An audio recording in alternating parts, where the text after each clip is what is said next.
All right. Hello, everybody. This is Lance Tomashiro, and you're listening to the podcast where we talk about entrepreneurship, business, taking whatever your goals are to the next level, both in your business and personal life. You're going to love today's episode. Our guest today is Gleb Sapersky, and here's the thing, and this is why I absolutely had to have him on here, is this is something like that you don't hear every day. Gleb is a consultant, coach, speaker, and entrepreneur. I know that you've heard that before, but what's different about Gleb is he specializes in science-based strategies for wise decision-making and emotional and social intelligence to help people succeed in business and in life. Gleb, how are you doing? I'm super glad to have you here. Thanks so much for having me on, Lance. I'm really glad to be here. Okay, so let's start like right at the beginning, right where everybody is listening to this. What is wise decision-making through science and science-based decisions rather than maybe emotional-based or the way that we think we make decisions correctly? Excellent question. So, science-based decision-making essentially looks at how do you make the best decisions. We all have intuitions. We all have instincts.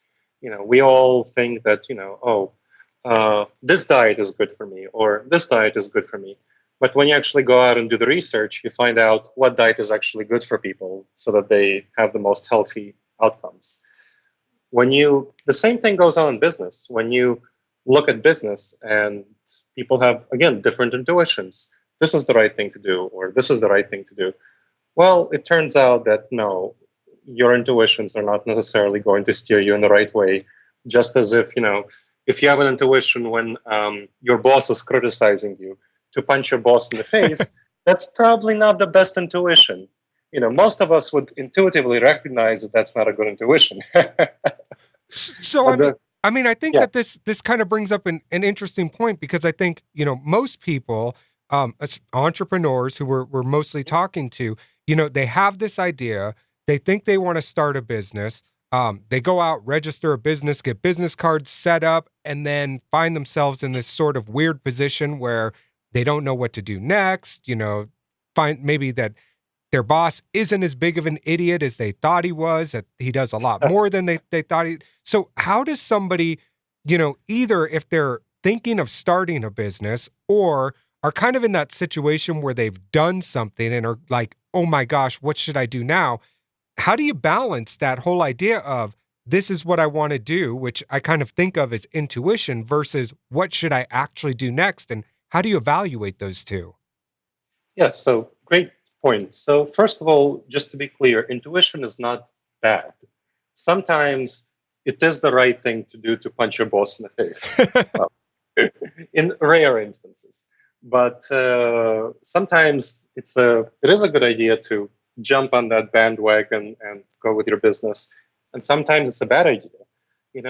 One of the things that research shows that happens to entrepreneurs is what's called survivorship bias. And let me share about what that is. So survivorship bias is a really interesting phenomenon that happens in business and in other areas of life, where we only hear the stories of people who succeed, people who survive in their business. So entrepreneurs tend to hear only the stories of people who succeeded. The people who failed don't write books. Right. So they don't survive, in other words. And therefore, entrepreneurs tend to be excessively optimistic about their prospects. In reality, not to be a downer, just to be scientific, most new business startups fail. This is just a fact. This is what the research shows. So, you might want to think that you're a special snowflake, but you also have to think about the probability. What's the science behind it? So using probabilistic thinking is the first kind of step. Estimate the probability. If you go into the restaurant business, let's say, and 90% of restaurant businesses fail, you should have an expectation that you will most likely fail. Right. Now, that doesn't mean you shouldn't go out and do the thing that you go out to do, but that means you should probably investigate first. Do a little bit of research. Don't be like the folks who just start up their business and then just go out and print out a bunch of brochures and flyers and say, yes, let's, I hope my restaurant will make money. No, that's not the right way to do it. You want to research, why did other restaurants fail? That is a fundamental strategy in decision making. That's what I tell my clients. And then, by the way, for listeners, I'm a professor at Ohio State studying researching decision making, and I do some consulting on the side. So I tell my clients, the first thing you want to do is figure out how you will most likely fail. This is called the premortem. And the premortem involves listing out all the ways that you can fail, and not only doing it by yourself, talking to other folks who are experts in the business.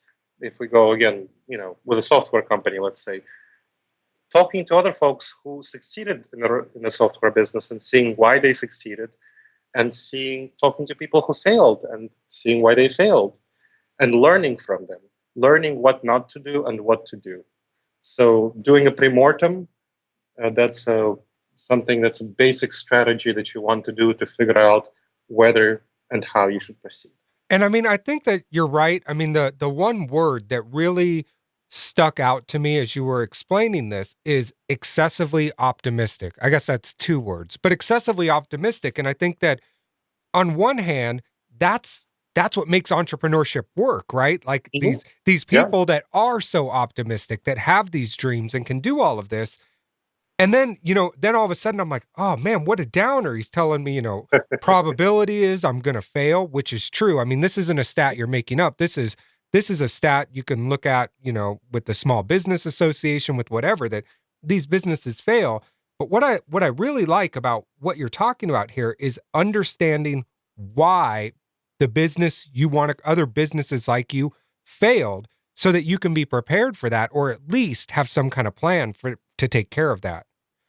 Yes. The other thing Absolutely. is, I kind of want to talk about this survivorship bias, because Yes. I think you're right, where it's, you only hear the story of those people that succeeded. But then on the other hand, I mean, almost every entrepreneur story that, whether I've talked to them or read a book or watched a movie or whatever, like the turning point for them is this like rock bottom, almost failing type of thing. And so on one hand, I understand that we only hear about people that succeed, but then on the other, I mean, almost every success story that I hear starts with, I was overly optimistic, I hit rock bottom, and that became sort of my turning point or rock moving forward. So if I'm thinking of starting something, or I'm not getting the results that I want, do I have to hit rock bottom? And more importantly, like, how do I balance that if I'm thinking of starting a business? Great question. So that's what a number of people who I consult with and coach with ask me those sorts of questions. And I tell them that, yes, the success stories you've heard do have people hitting rock bottom and then bouncing up. But again, you don't hear the failure stories of the people who hit rock bottom and then bottom out. They fell through the bottom of the well. They didn't climb back out of the bottom of the well. And like you said yourself, the stats show that the large majority of people go and they don't get back from the bottom. Right. All those business people, those entrepreneurs had the hope that they would succeed. That's why they launched their business. So their story isn't a baseline different. There's a lot of luck involved in success, and there's a lot of planning involved in success. So the only thing that an entrepreneur can do is learn to plan, figure out why she or he would fail. So that's not the only thing, but that's one of the things that they need to do. Figure out why he or she may fail. So this premortem strategy is something I always take my clients through. Go through every aspect of why you might fail and address those. Something that research shows successful entrepreneurs do, is have enough cash on hand for two disasters. Two disasters at the same time, because one disaster will definitely happen. I mean, that always happens. Now, the ones who survived, what's the likelihood of two disasters happening at the same time? The longer your business goes, the more likely it is to happen. So a successful business, one that lasts a long time, has enough resources on hand to survive 2 disasters. And that's one of the basic premortem strategies, kind of surviving 2 disasters. Then look at all the things that might fail. For example, as your business grows, do you have enough organizational capacity, organizational infrastructure to address improving business? A number of businesses fail at that stage. They don't have enough organizational infrastructure, and they don't learn enough to ramp up quickly. So when they have more demand. Again, there are so many ways people can fail. It's very important to look at each failure point and address it in advance. Yeah. And so that's, yes. And I don't want to spend like everything on this, like you're going to fail, make a list of how you're going to fail. But I do think that this is important. And yeah. And what I find really interesting is that you said, make this list of all the ways, all the things basically that could go wrong, which I think is a good strategy so long as you don't get stuck there forever. Yes. But then what you said is you have to trust those. And I think that this again comes into this sort of push and pull between emotional decision making and science-based decision making, because it's one thing for me to listen to you and say the stats are this and I'm going to do this and I'm going to sit down and write down all the reasons I'm going to fail. What I tend to do personally, and I made this mistake in my own business, was I look at those things and go, yeah, but that's not going to happen to me. Like my emotions take over, right? Like my emotions take over and go, yeah, but you're the snowflake. You're different. You're all of these things. So how can somebody, get this list down, look at it, like you said, trust that those things, or at least accept that those things are a reality and can happen. And then how do you use that to go to the next level? Excellent. Yeah. So the people who I consult with who are successful in going to the next level, they did. So one of the things I coach people and consult people in is emotional and social intelligence. So after looking at this list, what they need to do is not flinch away and not put it in their, bottom desk drawer. What they need to do is have an accepting attitude. Look within themselves, look within their emotions and say, okay, these are the statistics. I have, if I enter the restaurant business, I have a 10% chance of success on baseline, assuming I'm not, nobody is a special snowflake or everybody is. So I have a 10% chance of success. And you know what? And that's okay. That's okay. I have to just accept it. There's a 90% likelihood that I will fail. I have a 10% chance of success. But this business, this dream is worth it. Yeah. It's worth that risk. It's worth that risk, Lance. So the people who I work with who succeed, and what the research shows that people who succeed are the ones who accept the risk, the ones who don't flinch away from it emotionally. They are emotionally intelligent about themselves, they accept the probabilities, and they still go forward. They're not overconfident. They're realistically confident in the sense that they are confident in themselves and their skills, and they're confident that they can recover if they fail. Because, most entrepreneurs, I'm sure some of the listeners of your show, it's not their first business. Right. Not their first business. Their first business venture will not necessarily succeed. But their second might, or their third might, or their 10th might, or their 20th might, depending on the person. So having a determination to take an approach of learning from what you do. So there's a really great book called The Lean Startup, which I recommend to my clients, which talks about learning by experimentation.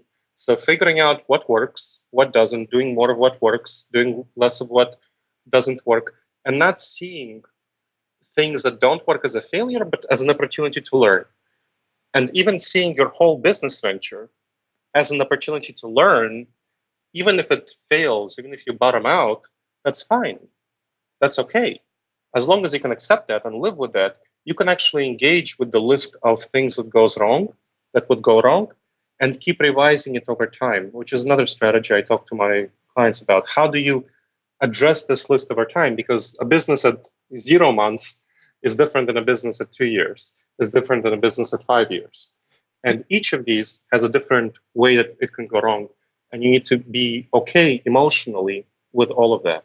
And I love how, as you're explaining this, how, basically the emotional and scientific decision making sort of mesh together in a way. I mean, the visual Hmm. I get as you're describing this is like, I don't know, like somebody standing there basically looking in the mirror, facing their fear. And I mean, that's really what it is, right? Yes. Like, it's like, are Yes. you, you can't hide from it. Like, you can't pull it over. Mhm. You can't make your list, hide under the covers and hope that that's not true because, well, then you fail, right? Like, and, Yes. and if you ignore it without knowing it's there, having that healthy respect for what could go wrong, you'll never deal with it. So I sort of love that visual that you make as you talk about this. And then when you went and talked about the lean startup and you said, like do more of what works, less of what doesn't, but test and try everything.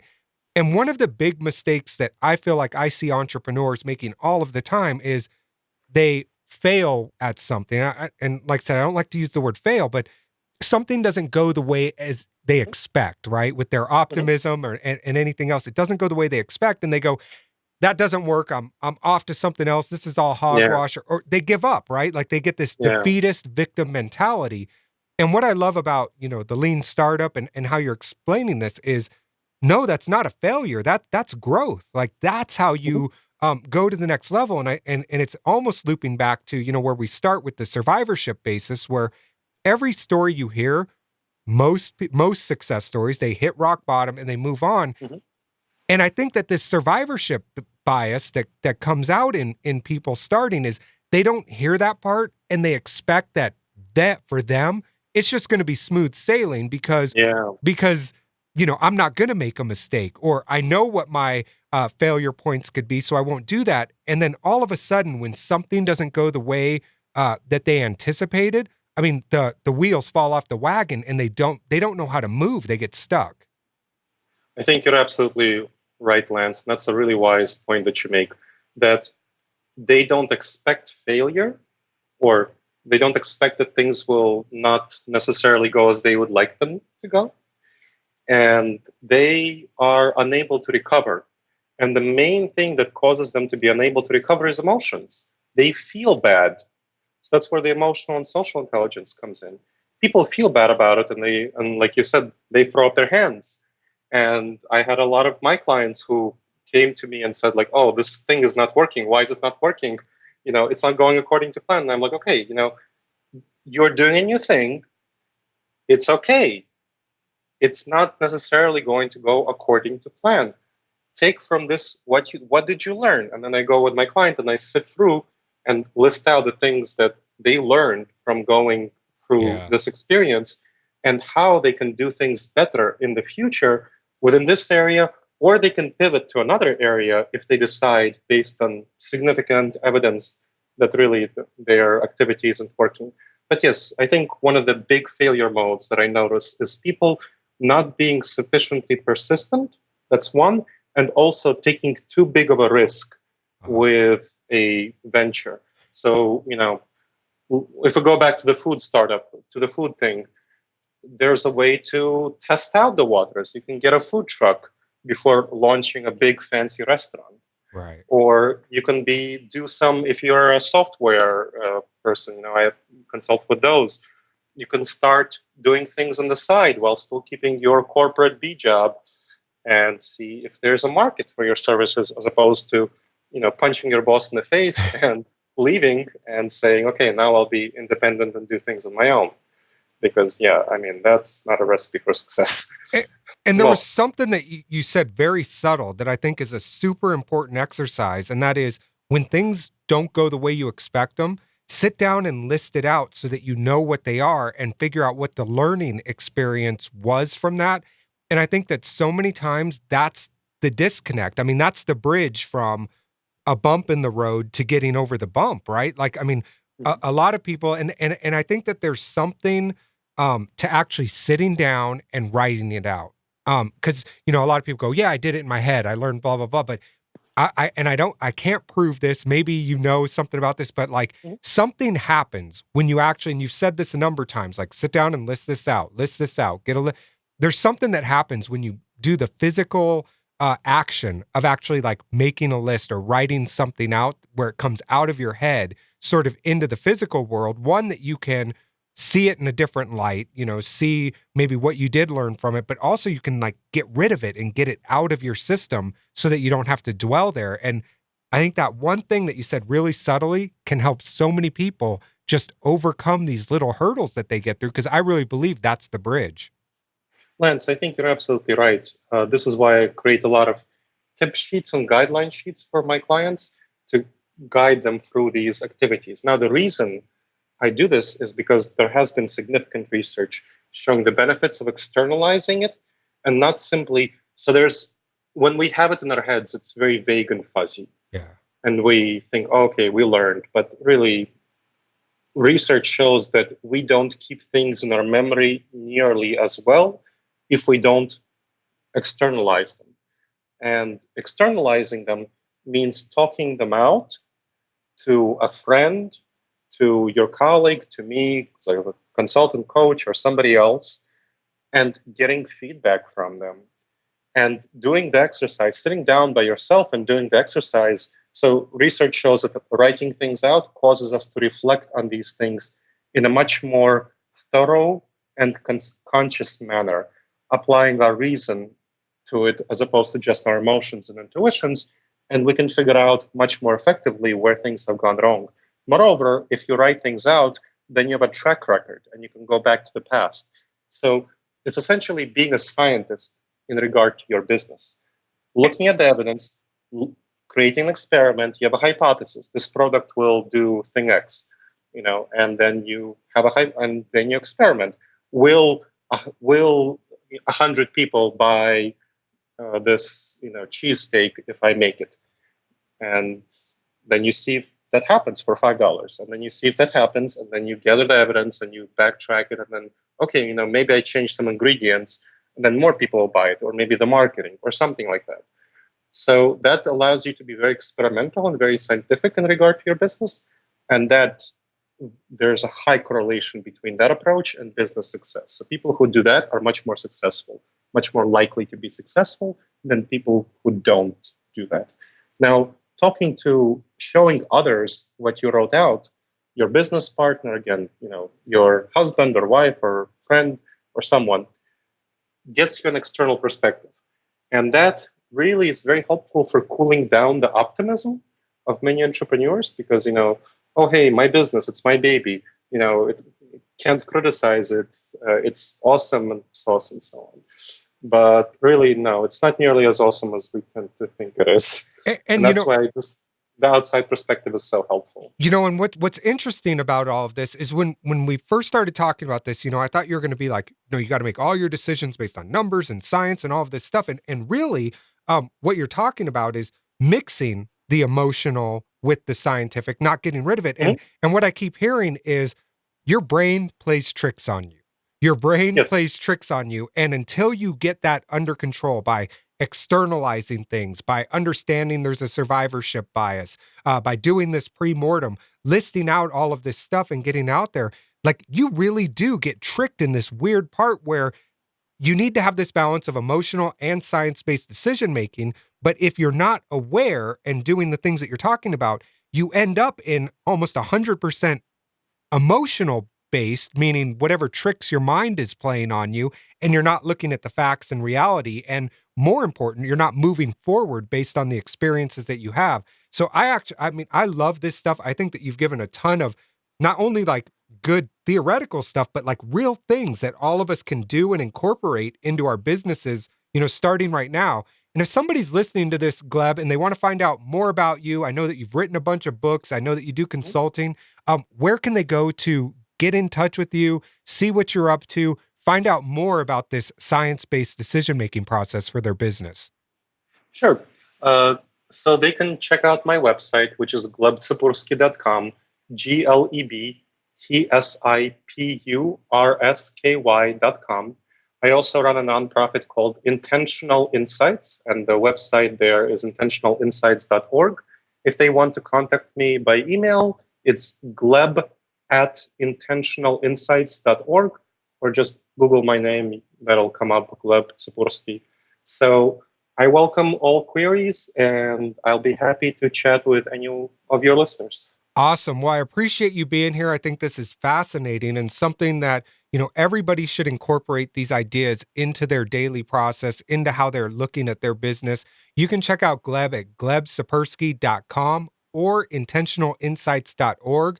You can email him at gleb@intentionalinsights.org. And as always, we'll have all of those links for you inside of the show notes. We appreciate you taking the time to be here, Gleb, and everybody else. Thank you for listening. We'll talk to you on the next episode. Bye now. Do you run your online business using WordPress? Did you know that the number one reason why people's WordPress sites get hacked is because of outdated plugins, outdated WordPress, or just flat out not knowing what they have out there? I mean, how many times have you created a test site and just let it sit there? You're leaving yourself at risk. Besides that, you're wasting a ton of time every single time WordPress updates or your plugins update. There's a better way. Check out Website Remote, where you can manage all of your WordPress sites from one simple-to-use dashboard.